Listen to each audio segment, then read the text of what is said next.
Sekitar 100 orang petugas Satpol PP berkumpul di 2 puskesmas untuk menunggu giliran tes usap. Namun sayangnya, tes usap yang diikuti oleh petugas penegak protokol kesehatan ini justru menimbulkan kerumunan.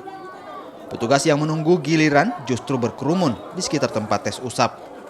Padahal tes usap massal ini dilakukan setelah sejumlah pegawai di kantor Balai Kota Makassar terkonfirmasi positif COVID-19.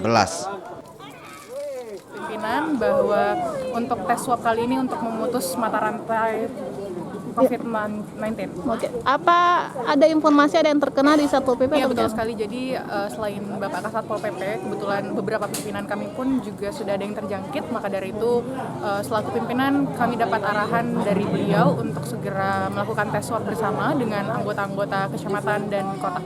Ini kan ada banyak, ada puskesmas yang ditempati untuk kebetulan untuk hari ini, karena hari ini adalah tes swab pertama, kami dari Satpol PP sudah berada di titik Makassau dan Marisa.